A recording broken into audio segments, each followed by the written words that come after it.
The next procedure I really think is a game changer in medicine. So my passion in medicine has been in value-based healthcare, and I worked at the Center for Medicare and Medicaid Innovation Center in Baltimore, working on orthopedic bundled care models, alternative payment models, measuring clinical outcomes, and trying to reduce unnecessary costs in the healthcare system.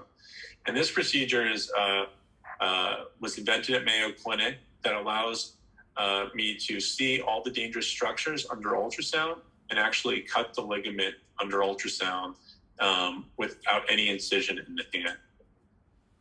And this is a video of what the procedure looks like.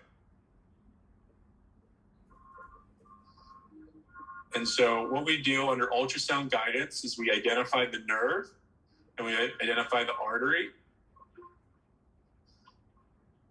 And then with no incision in the hand, we guide an instrument all the way down to the end of the ligament. And then we cut the ligament under ultrasound guidance. Before cutting the ligament, we actually expand the balloons.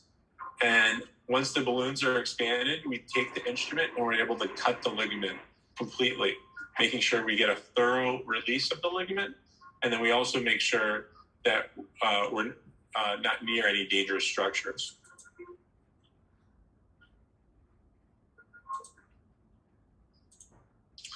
So what is the evidence? So if you go to Mayo Clinic today, this is the procedure that people get for their carpal tunnel syndrome. They go back to work within usually a week to 2 weeks after the procedure. They have no incision in their hand. We do everything with local anesthesia. This can be done in the office, depending on their insurance. Some of them we do in the surgery center. But this is a study that showed long-term outcomes from Jefferson Hospital in Philadelphia of this ultrasound-guided carpal tunnel surgery.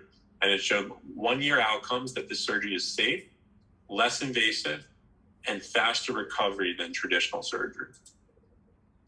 This was another study that was just recently published in the Journal of Hand Surgery, and it showed long-term clinical results of carpal tunnel release under ultrasound guidance. And once again, it showed that it was safe, a very effective procedure, a lot of improvements in their pain and function, and a quicker recovery than traditional surgery. So, I'm sorry, Dr. Gruner, I've got a question.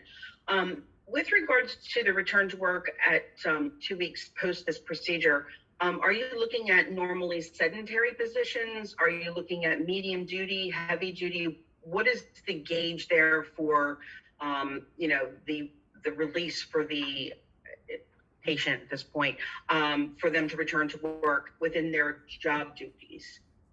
Yeah, so I actually think because the procedure is not invasive as traditional surgery, I've had people that do computer desk jobs that are going back to work in 3 days. I've had people that are doing more manual work that just need a little bit more time to strengthen their hands and to allow for a quicker recovery. But because we don't make a scar in their hand, they have the complete ability to use their hands afterwards. It also, so nerves grow back 1 millimeter, 1 millimeter a day.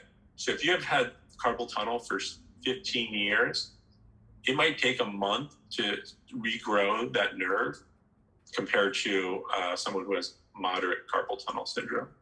So it's really important to know that that's probably the rate limiting step. It's not the procedure itself, like in traditional surgeries.